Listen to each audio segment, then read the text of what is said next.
तो स्टूडेंट्स हम इस चैप्टर के नेक्स्ट सेक्शन में जा रहे हैं, वैल्यू ऑफ जी।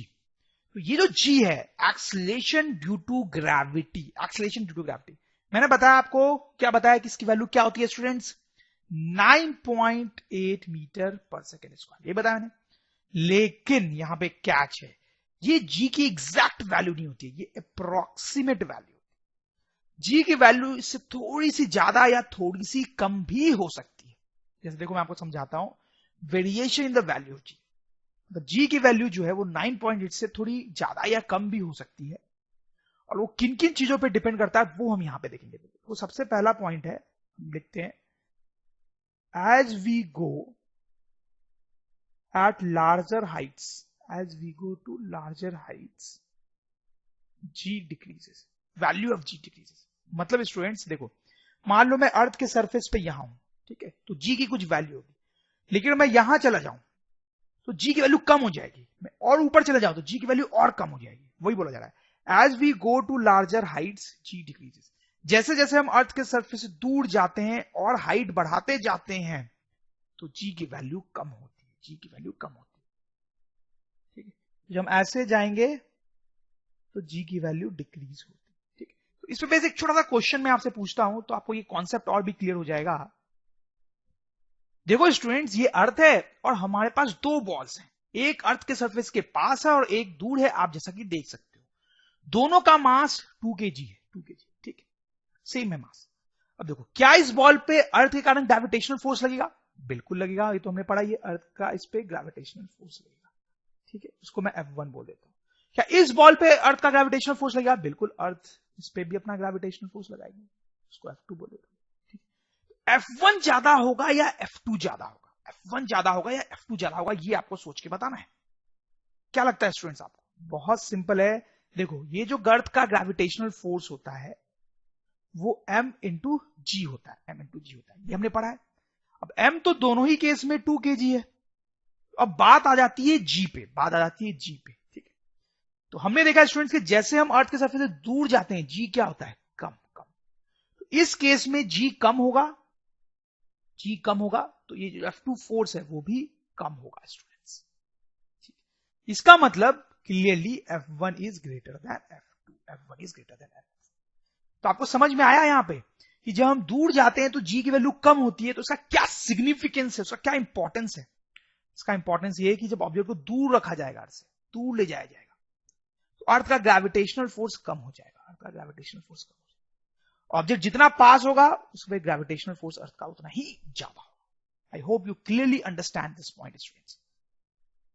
तो हम नेक्स्ट सेकंड पॉइंट पे जाएंगे।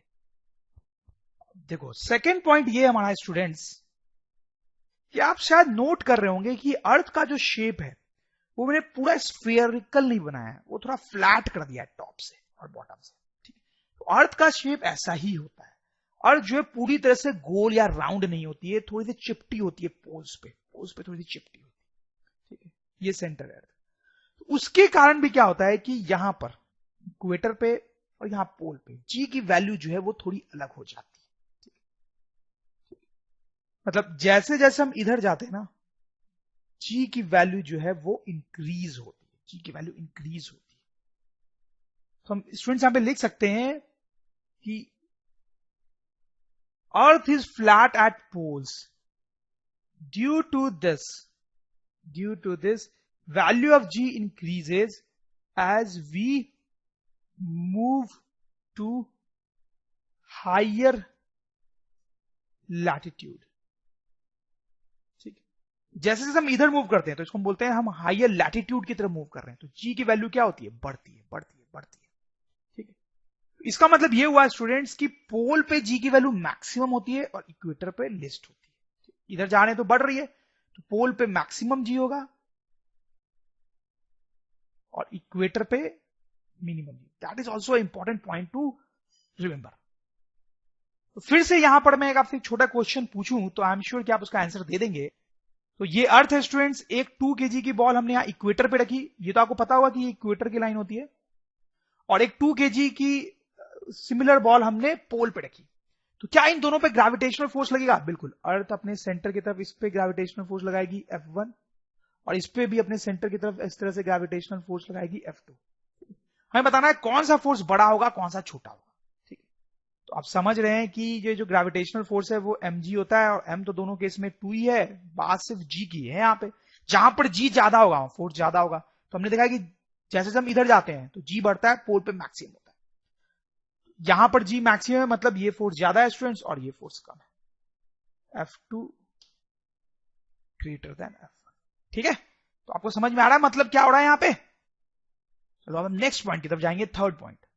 अब देखो थर्ड पॉइंट जो है वो सेकंड पॉइंट से थोड़ा सा सिमिलर है। देखो क्या होता है कि शायद आपको पता होगा, डेफिनेटली ही पता होगा, ज्योग्राफी में आपने लोअर क्लासेस में पढ़ा होगा बहुत, कि अर्थ जो है इस तरह से रोटेट करती है, घूमती है। ठीक है, अपने एक्सिस के अबाउट रोटेट करती है, उसके कारण भी जी में चेंजेस आते हैं, उसके कारण भी जी में चेंजेस आते हैं। तो हम लिख सकते हैं value of g varies due to rotation of earth, due to rotation of earth। अर्थ के रोटेशन के कारण, अपने एक्सिस के अबाउट जो अर्थ रोटेट करती है उसके कारण भी जी में वेरिएशन आता है, जी के वैल्यू में वेरिएशन आता है। कैसा वेरिएशन आता है? वैसा ही जैसे सेकंड केस के कारण आ रहा था, मतलब अर्थ के रोटेशन के कारण इक्वेटर पे जो जी है वो कम होता है और पोल पे जो जी है वो और बढ़ जाता है। ठीक है, मतलब जैसे जैसे हम इधर जाते हैं जी की वैल्यू बढ़ती है।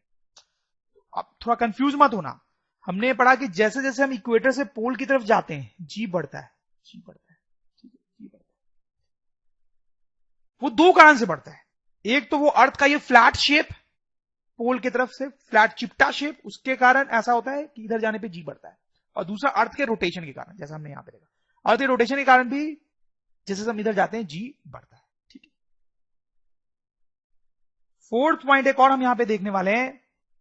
देखो वो सिंपल है, देखो अर्थ जो है वो हर जगह सेम नहीं है, हर जगह सेम नहीं है। कहीं पर लैंड है आप देख सकते हो, कहीं पे पानी है। ठीक है, तो हर जगह पे जो है वो सेम नहीं है, और लैंड में भी कहीं पे जंगल है, कहीं पे पेड़ पौधे नहीं है, कहीं पे शहर है।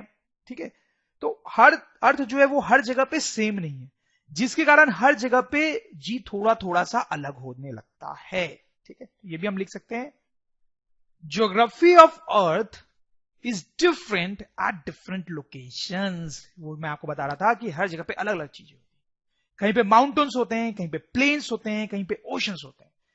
This causes variation in value of g. ठीक है स्टूडेंट्स, तो आपको समझ में आई चारों पॉइंट्स कि जी की वैल्यू जो है वो एग्जैक्टली 9.8 नहीं होती है, हालांकि कैलकुलेशन में हमेशा हम 9.8 ही लेंगे, लेकिन प्रैक्टिकली जी की वैल्यू थोड़ी थोड़ी सी अलग हो सकती है अलग अलग जगहों पे।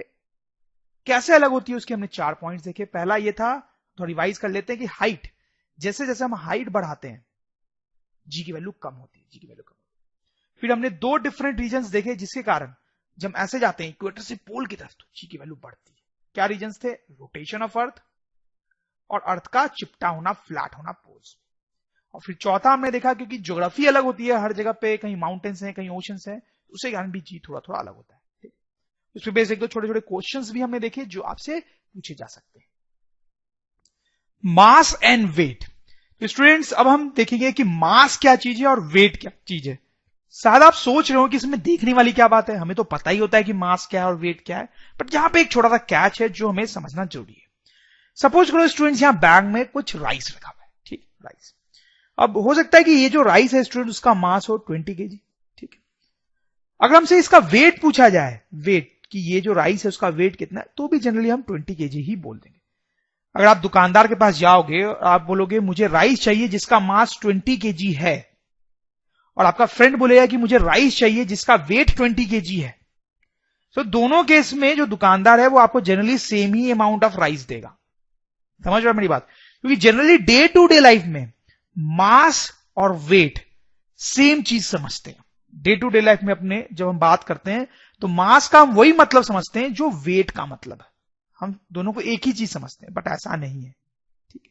वेट एक अलग चीज होती है और मास एक अलग चीज होती है। क्या होती है वो मैं आपको यहां बताना चाहता हूं। देखो मास तो वही चीज है जो आप सोच रहे होंगे, लेकिन वेट नहीं। मास तो वही चीज है आप समझ रहे होंगे। इनफैक्ट लोअर क्लासेस में आके मास की डिफिनीशन भी आपने पढ़ी होगी कि mass is the amount of, mass is the amount or quantity of matter present, ठीक है, in a substance. Mass is the quantity of matter present, ठीक है। जैसे कि ये राइस है और ये अगर दूसरा राइस बैग है, ठीक है, और इसमें डबल अमाउंट ऑफ राइस है, डबल अमाउंट ऑफ राइस, इसमें मैटर डबल अमाउंट का हो गया, इसमें मास भी क्या होगा, इसका डबल होगा, मास विल बी 40 kg, ठीक है। तो मास तो वही चीज है जो हम समझते हैं, मास is the quantity of matter present, ठीक है, और मास की यूनिट होती है केजी, 20 kg, 40 kg। लेकिन देखो वेट क्या होता है, तो वेट के लिए स्टूडेंट्स हम लिख सकते हैं कि wait of an object is the gravitational force, weight of an object is the gravitational force applied by earth on that object, जैसे कि हमने देखा ये जो राइस है इसका मास, जिसको जनरली हम m से डिनोट करते हैं, दैट इज 20 kg, ठीक है। अब क्या इस राइस पे अर्थ कोई ग्रेविटेशनल फोर्स लगा रही होगी स्टूडेंट्स? आप समझ सकते हैं, बिल्कुल लगा रही होगी। ये तो हमने इस चैप्टर में बार बार पढ़ा है कि अर्थ इस पे ग्रेविटेशनल फोर्स लगा रही होगी नीचे की तरफ, ऐसे ग्रेविटेशनल फोर्स लगा रही होगी, ठीक है। और ये जो ग्रेविटेशनल फोर्स है स्टूडेंट्स, उसकी वैल्यू कितनी होगी, m इंटू जी। ये भी हमने देखा है, m is 20 in this case and g जो होता है वो 9.8 होता है। ये हम निकालेंगे तो ये 196 न्यूटन आएगा, ठीक। तो ये जो फोर्स है, ये जो ग्रेविटेशनल फोर्स है जो अर्थ इस राइस पे लगा रही है, इसी को हम वेट बोलते हैं स्टूडेंट्स, इसी को वेट बोलते हैं। तो देखो आपको थोड़ा सा अजीब सा लग सकता है, बट साइंस में, फिजिक्स में वेट ऐसे ही डिफाइन किया जाता है कि किसी ऑब्जेक्ट पे अर्थ जो ग्रेविटेशनल फोर्स लगा रही होगी, उस ग्रेविटेशनल फोर्स को वेट बोला जाता है। Weight of an object is the gravitational force, weight जो है वो ग्रेविटेशनल फोर्स है applied by earth on that object, तो आपको समझ में आई बात। फिजिक्स के अनुसार इसका मास जो है वो है 20 kg और इसका वेट जो है वो है 196 न्यूटन, ठीक है। आप ध्यान दें, मास की जो यूनिट है वो क्या है स्टूडेंट्स, केजी। मास की यूनिट तो होती है केजी, हमें पता है, और वेट की यूनिट एक्चुअली न्यूटन है, क्योंकि वेट एक्चुअली एक फोर्स है। Weight of an object is the gravitational force, weight जो है वो एक तरीके का फोर्स हो गया, तो जो फोर्स की यूनिट है वही वेट की यूनिट होगी, इसलिए वेट की यूनिट क्या होती है स्टूडेंट्स, न्यूटन। और इतना ही नहीं स्टूडेंट्स, देखो यहां पे ये जो ग्रेविटेशनल फोर्स है वो डाउनवर्ड डायरेक्शन में लग रहा है, डाउनवर्ड डायरेक्शन में, ठीक है। तो जो वेट है, क्योंकि वो फोर्स ही है, वेट जो है वो फोर्स ही है, तो हम बोलेंगे वेट की वैल्यू 196 न्यूटन है and direction of weight is downwards, क्योंकि इस ग्रेविटेशनल फोर्स की डायरेक्शन डाउनवर्ड्स है, तो हम बोलेंगे वेट की डायरेक्शन भी डाउनवर्ड्स है, क्योंकि वेट कुछ अलग चीज नहीं है, वेट जो है ये ग्रेविटेशनल फोर्स ही है। Weight of an object is the gravitational force applied by earth on that object, ठीक है।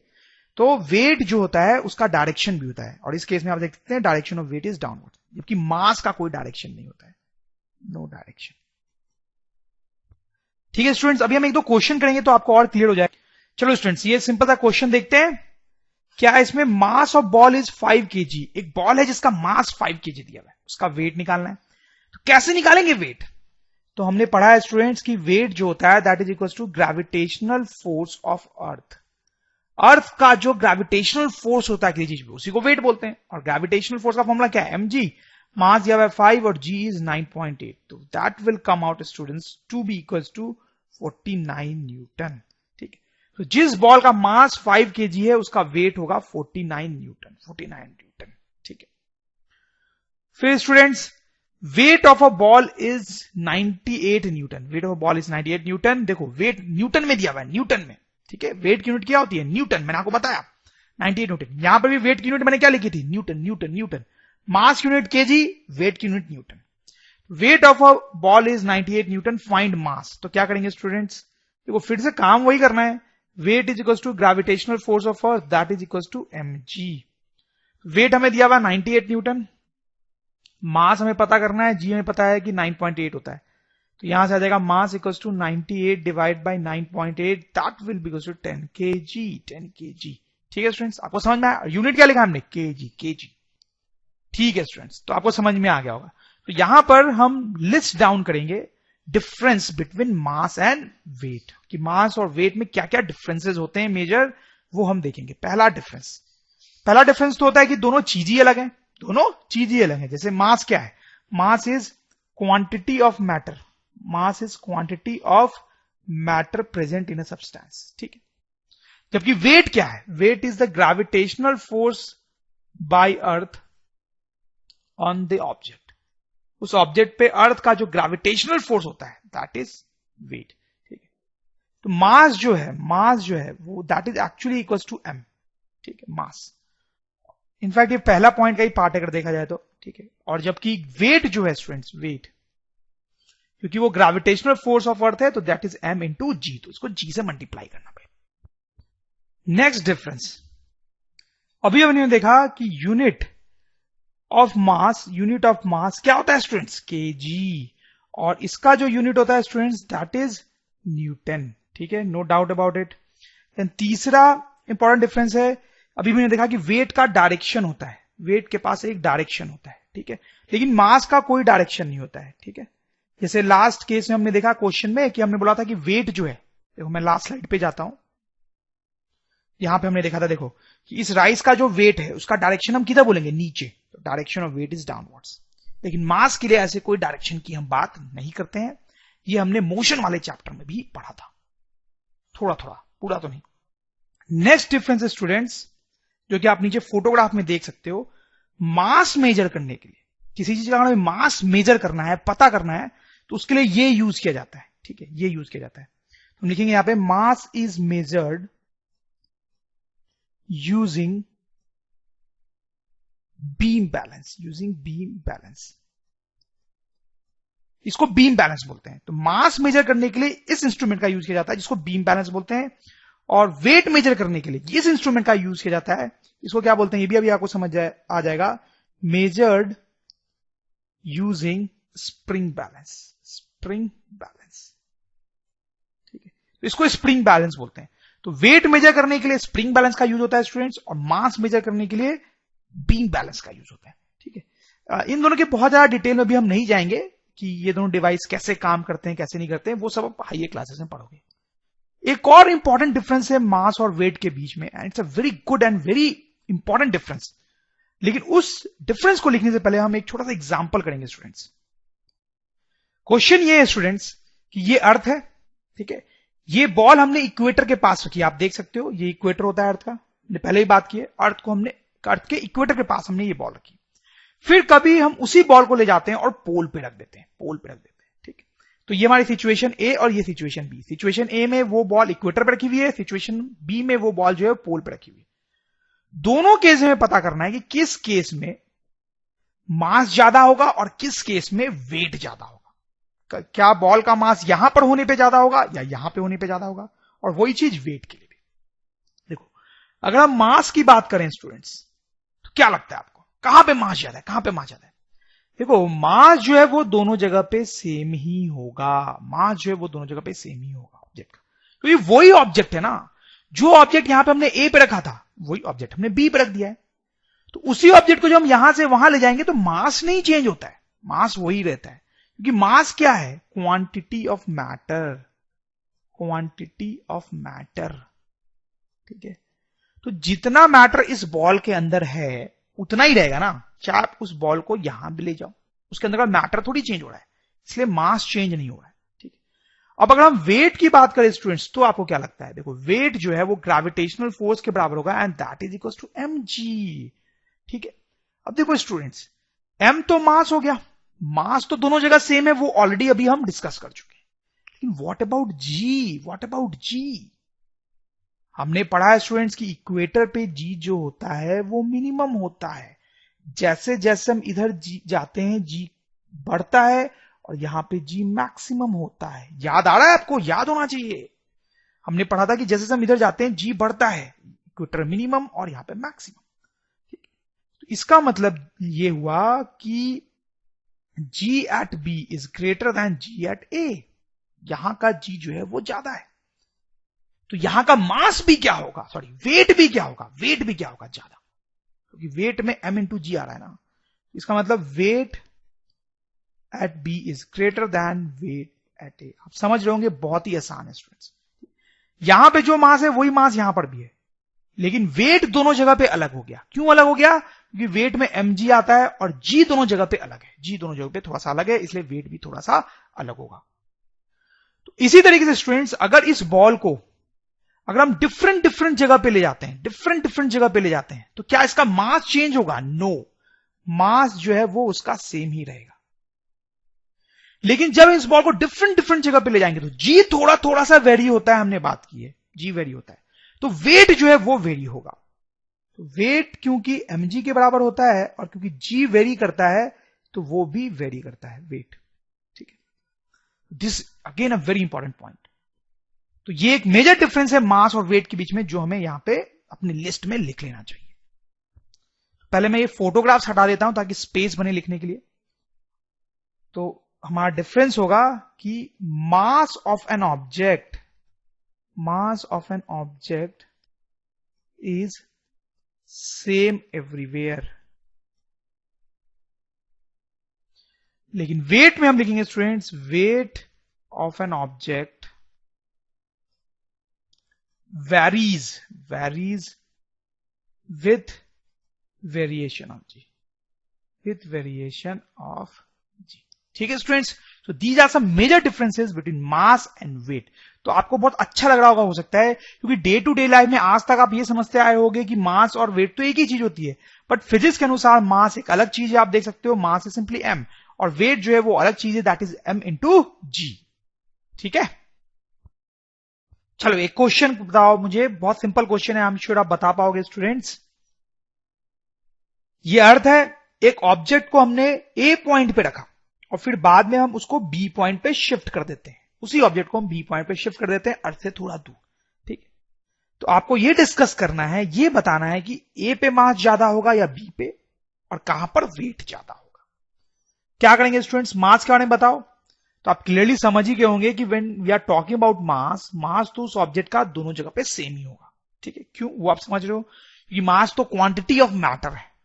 वो ऑब्जेक्ट ए जो है, ऑब्जेक्ट जो है वो ए पॉइंट पे हो तब भी उसमें उतना ही मैटर है जितना बी पर होने पे होगा। ठीक है, जब उसको हम ए से बी पे ले जाएंगे तो उसके अंदर का अमाउंट ऑफ मैटर तो चेंज नहीं होगा, तो मास दोनों जगह पे सेम होगा। नाउ टॉकिंग अबाउट वेट, तो हमें पता है वेट जो है वो तो ग्रेविटेशनल फोर्स mg के बराबर होता है। मास जो है वो दोनों का सेम है ए और बी पे, लेकिन g के बारे में क्या कहना है आपका। तो याद आ रहा होगा आपको स्टूडेंट्स कि जैसे जैसे हम अर्थ से दूर जाते हैं, हमने पढ़ा था ऐसा कि g क्या होता है, कम होता है, g कम होता है, जैसे जैसे हम दूर जाते हैं तो g कम होता है, तो b पे g कम है, तो g at b is less than g at a। इसका मतलब होगा कि weight at b is less than weight at a। ठीक है स्टूडेंट्स, यहां पे वेट कम होगा। ठीक है, क्योंकि यहां पे जी जो है वो कम है, जी कम है, तो मतलब यहां पर जब ऑब्जेक्ट है तो अर्थ उसको कम अट्रैक्ट कर रही है, कम फोर्स लगा के अट्रैक्ट कर रही है, और यहां पर है तो अर्थ जो है उसको ज्यादा फोर्स लगा के अट्रैक्ट कर रही है, ज्यादा फोर्स लगा के अट्रैक्ट कर रही है। सही है ना बात। सो डियर स्टूडेंट्स, थोड़ा आगे बढ़े, एक और इंटरेस्टिंग चीज हम देखते हैं, weight of an object on moon. On moon, ध्यान दो, अभी तक हमने पढ़ा है weight of an object on earth, on earth, on earth, अब हम देखेंगे ऑन मून। देखो स्टूडेंट्स, थोड़ा रिकॉल करते हैं, हमने क्या देखा है कि अगर कोई ऑब्जेक्ट अर्थ के सरफेस पे है या उसके पास है तो क्या होता है, इन दोनों के बीच में, अर्थ और उस ऑब्जेक्ट के बीच में ग्रेविटेशनल फोर्स लगता है। अर्थ जो है उस ऑब्जेक्ट को ग्रेविटेशनल फोर्स लगा के अपने सेंटर की तरफ खींचती है। ठीक है, उसको सपोज करो Fe बोल देते हैं। और अगर इस ऑब्जेक्ट का मास m है तो ये जो ग्रेविटेशनल फोर्स होता है अर्थ का, उसकी वैल्यू कितनी होती है स्टूडेंट्स, ये हमने काफी पहले देखा था, g mass of earth into mass of this object divide by re square. ठीक है स्टूडेंट्स, फिर हमने देखा था कि ये जो क्वांटिटी है इसको हम स्मॉल g बोल देते हैं, तो ये जो अर्थ का ग्रेविटेशनल फोर्स है उसकी वैल्यू आ जाती है mg। और अभी अभी हमने स्टूडेंट्स देखा है कि ये जो ग्रेविटेशनल फोर्स है अर्थ का इस ऑब्जेक्ट पे, वही इस ऑब्जेक्ट का वेट भी कहलाता है। तो हम बोल सकते हैं weight of an object is equals to mg, जो हमने देखा है अभी तक, will be equals to this quantity, g mass of earth divide by re square, ये क्वांटिटी इनटू m। ठीक है, तो अर्थ के सरफेस के पास कोई ऑब्जेक्ट रखा हुआ है स्टूडेंट्स, तो उसके वेट को निकालने के लिए हम ये इक्वेशन यूज कर सकते हैं। ठीक है, वैसे आप सोचो कि अगर कोई ऑब्जेक्ट मून पे रखा हो या मून के सरफेस के पास रखा हो इस तरीके से, तो क्या इस ऑब्जेक्ट में और मून में के बीच में कोई ग्रेविटेशनल फोर्स लगेगा? बिल्कुल लगेगा। इस ऑब्जेक्ट का अपना मास है m, और जो मून है उसका भी कुछ मास होगा।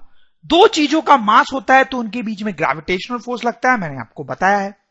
तो मून जो है वो इस ऑब्जेक्ट पे इस तरह से ग्रेविटेशनल फोर्स लगाएगी, ठीक है, उसको हम बोल देते हैं Fm, gravitational force of moon.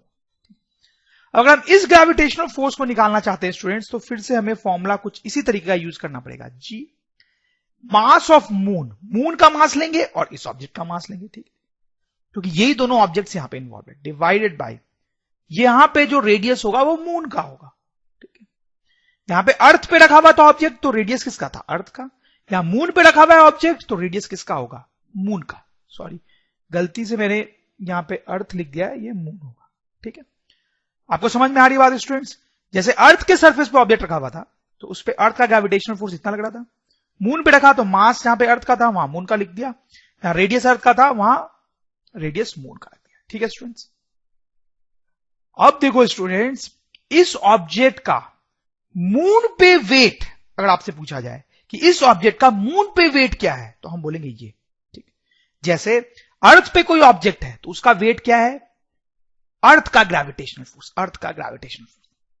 तो वैसे मून पे कोई ऑब्जेक्ट है तो उसका वेट क्या होगा? मून का ग्रेविटेशनल फोर्स। तो यहां पे वेट ऑन मून, मून पे जो वेट होगा that is gravitational force of moon, and that will be equal to this quantity. आपको समझ में आ रही है बात? बहुत ही सिंपल सी कहानी है स्टूडेंट। मैं एक बार फिर से रिपीट करता हूं कि वेट की जो कहानी है थोड़ी सी कॉम्प्लिकेटेड है। अगर कोई ऑब्जेक्ट अर्थ पे रखा हुआ है तो अर्थ जो ग्रेविटेशनल फोर्स लगाएगी उस ऑब्जेक्ट पे, वो उस ऑब्जेक्ट का वेट कहलाएगा अर्थ पे। अगर वो ऑब्जेक्ट मून पे रखा हुआ है तो मून जो ग्रेविटेशनल फोर्स उस पे लगाएगी वो उसका वेट कहलाएगा मून पे। तो ये हो गया उसका वेट मून पे। Once again you can see students कि ऑब्जेक्ट अर्थ पे हो या मून पे हो, मास उसका सेम ही है m, मास उसका सेम ही है m, लेकिन क्या उसका वेट भी सेम है? नहीं। अर्थ पे उसका वेट जो है वो यहां इस फॉर्मूले से दिया जा रहा है, और मून पे जो उसका वेट है वो इस फॉर्मूले से दिया जा रहा है, और दोनों अलग है क्योंकि इसमें मास ऑफ मून और रेडियस ऑफ मून है, यहां पे मास ऑफ अर्थ और रेडियस ऑफ अर्थ। तो इनफैक्ट हम यहां पे लिख सकते हैं students, which is very important point, mass of an object, mass of an object is same on earth as well as moon, as well as moon. ठीक है, but weight is different, but weight is different. ठीक है, अब देखो students, हम ये देखना चाहते हैं कि अर्थ पे जो वेट है और मून पे जो वेट है वो कितना अलग है। तो हम यहां पे क्या करेंगे, आप देखो, weight on earth divide by weight of object on moon. ठीक है, अर्थ पे जो वेट है और मून पे जो वेट है उसको हम डिवाइड कर रहे हैं। तो अर्थ पे ये वेट है, that is G M E M divide by R E square. Moon पे ये वेट है, that is G M M M divide by R M square. यहां से आप देखो, जी से जी कैंसिल हो जाएगा, एम से एम कैंसिल हो जाएगा, वी विल गेट व्हाट, आप देखो इसको, M E divide by R E square divide by R M square divide by, ये आ जाएगा हमारे पास। देखो यहां पे इन सारे क्वांटिटीज की वैल्यू हम पुट कर सकते हैं स्टूडेंट्स। देखो हम करते हैं पुट, मास ऑफ अर्थ वो होता है 6 इंटू 10 टू पावर 24 केजी। ठीक है, then divide by radius of earth का स्क्वायर। ठीक है, वो होता है 6.37 इंटू 10 टू पावर 6 मीटर उसका square. Then radius of moon, moon का रेडियस कितना होता है? 1.74 इंटू 10 टू पावर 6 मीटर। उसका square divide by mass of moon 7.36 into 10 to power 22. ठीक है, तो हमने weight on earth divide by weight on moon निकाला, तो वो कुछ ये क्वांटिटी आई, उन सबको हमने डिवाइड किया। इन सबको आप डिवाइड करोगे तो अप्रोक्सीमेटली 6 आ जाएगा। आप करके देखना, कैलकुलेशन बड़ी लंबी है और एग्जैक्ट 6 नहीं आएगा, अप्रोक्सीमेटली 6 आएगा। सो आप देख सकते हो यहां से एक बहुत इंपॉर्टेंट रिजल्ट आ गया है स्टूडेंट्स की weight on earth is equal to 6 times the weight on moon, या फिर हम इसको ऐसे भी लिख सकते हैं कि weight on moon is equal to 1/6 times of weight on earth. ठीक है, this is a very important result जो स्टूडेंट्स आपको याद रखना चाहिए। ये सब कैलकुलेशन याद रखना जरूरी नहीं है, और ये जो नंबर्स हमने लिखे हैं वो तो याद रखना बिल्कुल भी जरूरी नहीं है। दो चीज इस स्लाइड से याद रखना आपको जरूरी है कि अर्थ पे वेट का अलग मतलब है और मून पे वेट का अलग मतलब है। अर्थ पे वेट का मतलब है कि अर्थ कितना ग्रेविटेशनल फोर्स लगा रही है, मून पे वेट का मतलब है कि मून कितना ग्रेविटेशनल फोर्स लगा रहा है। ठीक है, और ऑब्वियसली दोनों अलग अलग ग्रेविटेशनल फोर्स लगाते हैं, इसलिए किसी भी ऑब्जेक्ट का अर्थ पे अलग वेट होता है और मून पे अलग वेट होता है।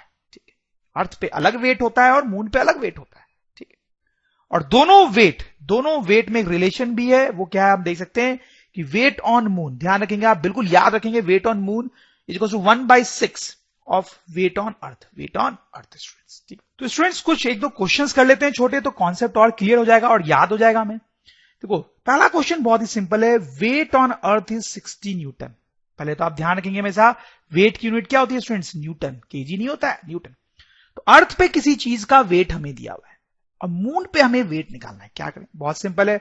अभी अभी देखा ना कि weight on moon is equal to 1/6 times of weight on earth, अभी अभी हमने देखा 1/6 of weight on earth that is 60, तो ये जाएगा 10 न्यूटन।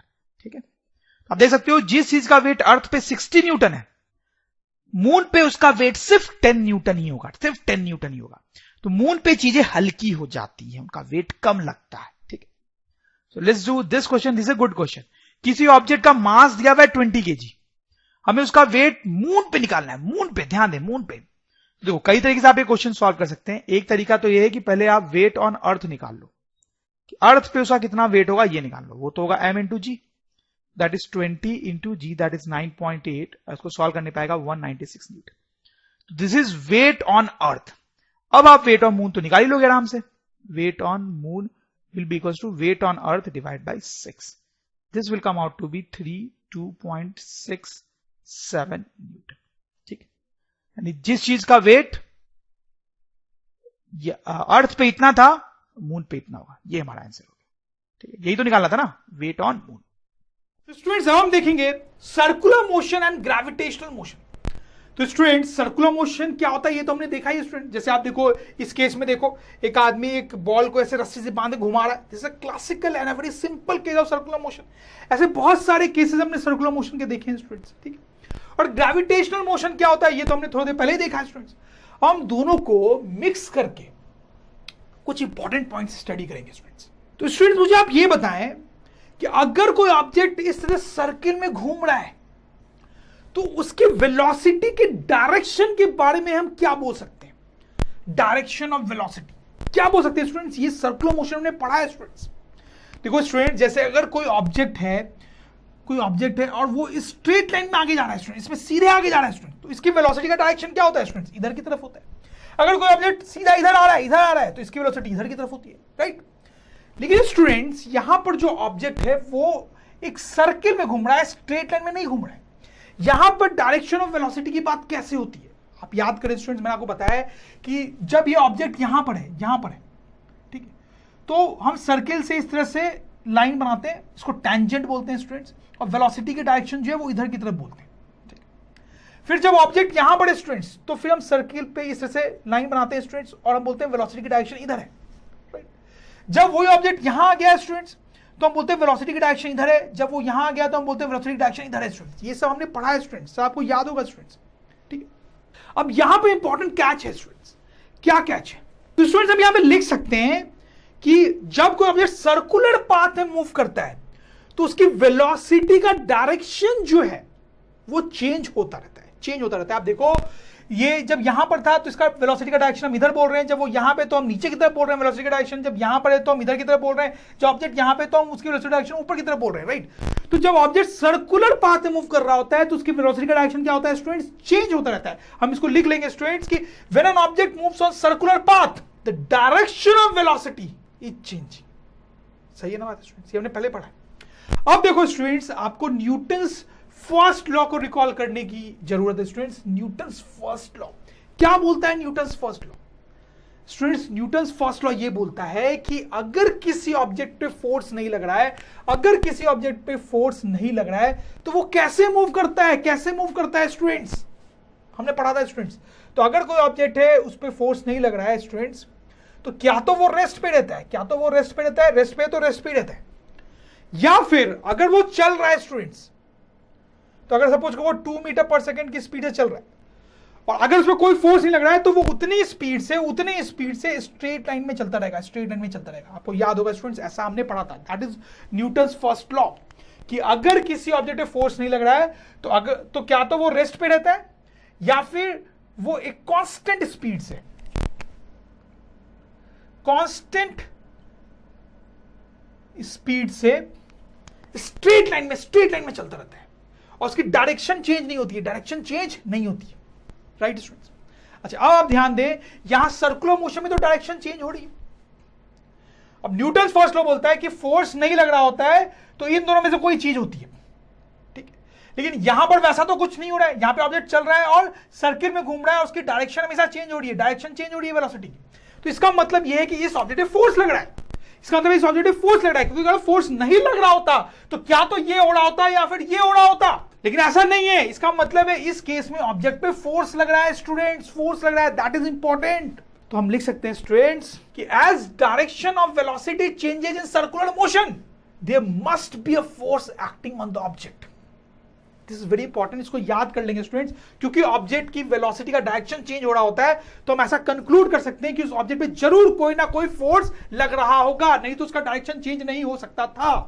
और स्टूडेंट्स ऐसा होता है कि जब ऑब्जेक्ट सर्कल में घूम रहा होता है तो आप देखो, जब वो यहां पर है तो होता क्या है कि उसमें सेंटर की तरफ एक फोर्स लग रहा होता है।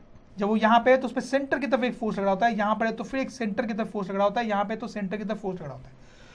तो जब ऑब्जेक्ट सर्कुलर पाथ में मूव कर रहा होता है तो उस पर फोर्स लग रहा होता है और उसकी डायरेक्शन हमेशा सेंटर की तरफ होती है, और क्योंकि उसका डायरेक्शन हमेशा सेंटर की तरफ होती है उसको सेंट्रीपिटल फोर्स बोलते हैं। क्या बोलते हैं? Centripetal force. Let me write this down कि when an object is moving in circular path, a force acts on it towards centre, that force is called centripetal force. उसका क्या नाम दिया गया students? Centripetal force. I hope you understand this students. जैसे आप देखो, ये फोटोग्राफ देखो आप, ठीक है, इसमें आदमी जो है बॉल को सर्कुलर मोशन करवा रहा है, बॉल जो है सर्किल में घूम रही है, तो उसकी वेलोसिटी का डायरेक्शन क्या हो रहा है? चेंज हो रहा होगा, जैसे यहां पे मैंने आपको बताया। तो आप मुझे ये बताओ कि इस बॉल पे कैसे सेंटर की तरफ फोर्स लग रहा है? क्या आपको सेंटर की तरफ फोर्स लगता हुआ दिखाई दे रहा है स्टूडेंट्स? देगा स्टूडेंट, देगा। आप ध्यान से देखिए, अब देखिए बॉल जो है रस्सी से बंधी हुई है स्टूडेंट्स, ठीक है। तो आप देखो यहां पर ये जो रस्सी है ना स्टूडेंट्स, वो बॉल पे ऐसे फोर्स लगा रही है सेंटर की तरफ। जब बॉल घूम के थोड़ा आगे आ जाएगी तो देखो रस्सी की पोजीशन भी चेंज हो जाएगी, फिर रस्सी जो है वो सेंटर की तरफ फोर्स लगा रही है, फिर जो बॉल इधर गई स्टूडेंट्स तो फिर रस्सी जो है वो सेंटर की तरफ फोर्स लगा रही है, वैसे बॉल इधर भी जाएगी तो रस्सी जो है उस पर सेंटर की तरफ फोर्स लगाएगी। तो आप देख सकते हो कि अगर बॉल सर्किल में घूम रही है तो उस पर सेंटर की तरफ हमेशा फोर्स लग रहा है, और उस फोर्स को क्या बोलेंगे students? Centripetal force. I hope you understand this is very important. आपको याद हो जाना चाहिए स्टूडेंट्स कि ऑब्जेक्ट जब सर्किल में घूम रहा होता है तो उसकी वेलोसिटी का डायरेक्शन क्या हो रहा होता है? चेंज। और क्योंकि उसकी वेलोसिटी का डायरेक्शन चेंज हो रहा है तो हम कंफर्म बोल सकते हैं उस पर कोई ना कोई फोर्स लग रहा होगा, और वो फोर्स किधर की तरफ लग रहा होता है स्टूडेंट? सेंटर की तरफ। और उसको क्या बोलते हैं स्टूडेंट? Centripetal force. जैसे मैंने आपको इस एग्जांपल में बताया कि ऑब्जेक्ट सर्किल में घूम रहा है तो आप देखो उसमें सेंटर की तरफ एक फोर्स लग रहा है जो कि रस्सी लगा रही है स्टूडेंट्स, राइट? ओके स्टूडेंट्स, आगे बढ़ने से पहले एक छोटी सी चीज और देखते हैं। ये सबको हटाता हूं मैं, ये जो सिचुएशन है इसको मैग्नीफाई करो और इसमें आप क्या करो, इसको ऊपर से देखो स्टूडेंट्स, ऊपर से देखो, जैसे हेलीकॉप्टर में बैठ के देख रहे हैं इसको, ठीक है। तो आपको देखो ये जो बॉल है अच्छे से सर्किल में घूमते हुए दिखाई दे रही है स्टूडेंट्स, और रस्सी भी है, आपको दिखाई दे रहा है, रस्सी आदमी ने पकड़ रखा है स्टूडेंट्स, ठीक है। अच्छा, यहां पे कई बार पूछा जाएगा स्टूडेंट्स आपसे कि अगर रस्सी टूट जाए अचानक से रस्सी टूट जाए, आपसे पूछा जाएगा तो क्या होता है यहां पे, बॉल का क्या होता है? तो अभी तो आप देखो बॉल जो है वो सर्किल में घूम रही है, ठीक है। आपको क्या लगता है अगर ये रस्सी टूट गई, मान लो टूट गई, तो क्या अब भी ये सर्किल में घूमता रहेगा? ऐसा होगा क्या? आपको समझ में आ रहा होगा ऐसा तो बिल्कुल नहीं होगा। तो क्या होगा यहां पे, क्या होगा? That is what you will be asked students. तो देखो क्या होता है स्टूडेंट्स यहां पे, तो ये बॉल ऐसे से घूम रही है, घूम रही है, घूम रही है, घूम रही है, घूम रही है। अब सपोज करो यहां पर जब बॉल है, सपोज कर लो आप, तो उस टाइम पे सपोज करो रस्सी अचानक से टूट गई, ठीक है, तो क्या होगा? तो देखो जैसे ये रस्सी टूट गई स्टूडेंट्स, रस्सी जो अंदर की तरफ फोर्स लगा रही थी, सेंट्रीपिटल फोर्स लगा रही थी, वो लगना बंद हो गया स्टूडेंट। रस्सी तो टूट चुकी है, वो बेकार हो चुकी है, ठीक है। तो अब वो सेंट्रीपिटल फोर्स नहीं लग रहा है, तो अब सर्कुलर मोशन भी होना बंद हो जाएगा। और इस केस में क्या होता है कि रस्सी टूटी तो ये बॉल अब सीधे आगे जाने लगता है, सीधे आगे जाने लगता है। समझ में आ रही बात है स्टूडेंट्स? तो ये आपको याद रखना है, कई बार पूछा जाएगा स्टूडेंट। जैसे मान लो अब ये घूम रहा होता बॉल, अब अगर रस्सी इस पोजीशन पे टूटती, ठीक है, तो क्या होता है स्टूडेंट्स?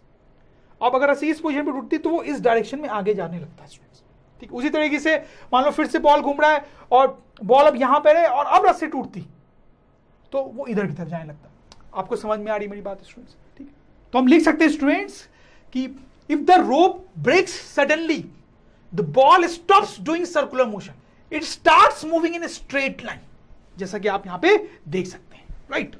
अब हम यहां पे मेन बात करने वाले हैं जो हम काफी देर से करना चाह रहे हैं स्टूडेंट्स। जैसे आप देखो ये अर्थ है, ठीक है, मदर अर्थ। अब ये मून है स्टूडेंट्स, और मून जो अर्थ के अराउंड घूमता है, सर्कुलर पाथ में घूमता है स्टूडेंट्स। अच्छा, अब अगर ये मून सर्कुलर पाथ में घूम रहा है स्टूडेंट्स, तो आप समझ रहे होंगे स्टूडेंट्स, अगर ये सर्कुलर पाथ में घूम रहा है तो स्टूडेंट्स इस पे सेंटर की तरफ एक फोर्स लग रहा होगा जरूर। हमने पढ़ा है ना कि कोई भी ऑब्जेक्ट अगर सर्कुलर पाथ में मूव करता है तो उसमें सेंटर की तरफ फोर्स लगता है, ठीक है। तो इस पे भी लग रहा होगा। तो कौन सा फोर्स है?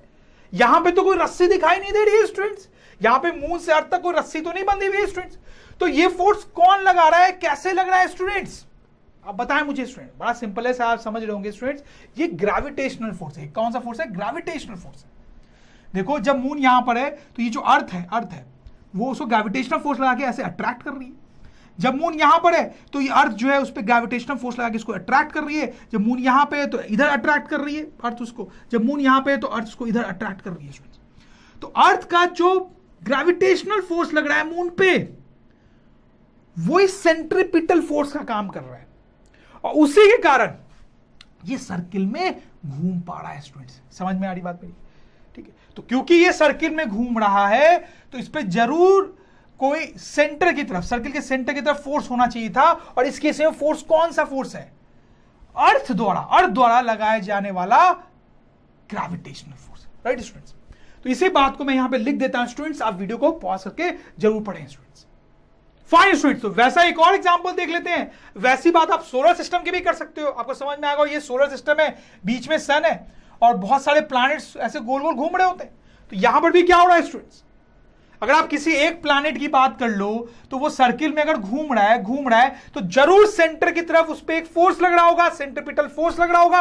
वो कौन लगा रहा है स्टूडेंट्स? अब तो आप बिल्कुल बता पा रहे होंगे कि जब प्लैनेट यहां पे है तो आप सोच सकते हो कि सन उस पे इधर की तरफ ग्रेविटेशनल फोर्स लगा रहा है। जब यहां पे प्लैनेट तो सन इधर की तरफ ग्रेविटेशनल फोर्स लगा रहा है। यहां पे तो सन उसको इधर की तरफ खींच रहा है, सन अब जब प्लैनेट यहां है तो सन उसको इधर की तरफ खींच रहा है। तो ये जो ग्रेविटेशनल फोर्स है वो ही एक्चुअली वो सेंटर वाला फोर्स बन रहा है यहां पे, और उसी के कारण प्लैनेट जो है वो घूम पा रहा है, राइट स्टूडेंट्स। तो इस बात को भी मैं यहां पे लिख रहा हूं स्टूडेंट्स, तो आपको समझ में आया कैसे ग्रेविटेशनल फोर्स बड़ा इंपॉर्टेंट होता है यूनिवर्स में। उसके कारण ही प्लैनेट्स जो है वो सन के अराउंड घूमते हैं स्टूडेंट्स। तो स्टूडेंट्स, समरी ऑफ ग्रेविटेशन। तो ग्रेविटेशन से रिलेटेड हमने बहुत सारी बात की है, और अभी तक हमने जो जो बातें की है उसको थोड़ा सा समराइज कर लेते हैं स्टूडेंट्स कि हमने अभी तक क्या क्या पढ़ा है। फिर हम इस चैप्टर में और आगे और चीजें भी अभी पढ़ेंगे, ठीक है। तो सबसे पहला पॉइंट और जो कि मेन पॉइंट है वो हमने ये देखा कि अगर दो ऑब्जेक्ट्स हैं, एक का मास स्मॉल m, एक का कैपिटल M, और दोनों के बीच का डिस्टेंस जो है वो d, तो उनके बीच में ग्रेविटेशनल अट्रैक्शन फोर्स लगता है स्टूडेंट्स, जैसे हमने बात की, और उसका फॉर्मूला होता है GMM डिवाइड बाई d²। सही है, कोई डाउट की बात नहीं है। फिर नेक्स्ट पॉइंट हम ये लिख सकते हैं स्टूडेंट्स कि gravitational force is very small for day to day objects. जैसा कि हमने देखा कि डे टू डे ऑब्जेक्ट्स के लिए मैंने आपको कैलकुलेट करके भी दिखाया कि जो ग्रेविटेशनल फोर्स होता है बहुत छोटा होता है। It plays significant role only for celestial objects. जो सेलेस्टियल ऑब्जेक्ट्स होते हैं, मतलब मून्स हो गए, स्टार्स हो गए, प्लैनेट्स हो गए, ये बहुत बड़े होते हैं, इनका मास बहुत ज्यादा होता है, तो इनके बीच में जो ग्रेविटेशनल फोर्स लगता है, इनके बीच में जो ग्रेविटेशनल फोर्स लगता है वो अच्छा खासा होता है, वो बहुत बड़ा होता है। लेकिन जो डे टू डे लाइफ के ऑब्जेक्ट्स होते हैं उनके बीच का ग्रेविटेशनल फोर्स बहुत ही कम होता है। ठीक, next point, a freely falling body near earth has downward acceleration of g 9.8। ठीक, तो हमने देखा था कि कोई ऑब्जेक्ट फ्रीली फॉल कर रहा है तो उसका एक्सेलेरेशन नीचे की तरफ होता है और g के बराबर होता है, दैट इज 9.8 मीटर पर second square. Value of g varies with height and latitude. तो हमने देखा है स्टूडेंट्स की g की जो वैल्यू होती है वो एग्जैक्ट 9.8 नहीं होती है। अर्थ पे डिफरेंट जगह पे जी की वैल्यू थोड़ी सी बदल जाती है, थोड़ी सी वेरी करती है। तो हमने देखा था कि हाइट चेंज करने पे जी की वैल्यू वेरी कर रही थी और डिफरेंट लैटिट्यूड पे जाने पे भी, यानी इक्वेटर से पोल की तरफ जाने पे भी जी की वैल्यू जो है वो चेंज होती है। किस किस कारण से चेंज होती थी ये सब भी हमने देखा है, आप वापस देख सकते हो रिवाइंड करके। फिर हमने देखा था कि मास और वेट जो है ये दो अलग चीजें होती है। मास अलग चीज है और वेट अलग चीज है। मास क्या था? Mass is quantity of matter. Weight क्या है? Weight is force with which earth attracts an object. ठीक है, weight is force with which earth attracts an object, जैसा हमने देखा स्टूडेंट्स। ठीक है, the next point is weight on moon. हमने देखा कि मून पे जो वेट होता है और अर्थ पे जो वेट होता है वो अलग होता है। मून पे जो वेट होता है और अर्थ पे जो वेट होता है वो अलग होता है।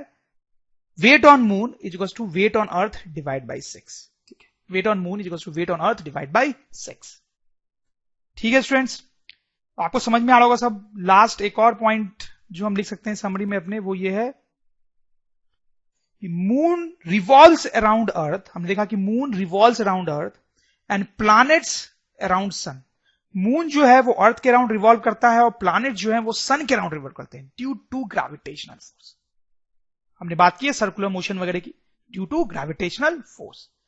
तो ये एक शॉर्ट समरी हो गई स्टूडेंट्स। समरी तो हमेशा ही शॉर्ट होती है कि अभी तक हमने क्या पढ़ा है। चैप्टर में थोड़ा आगे जाएंगे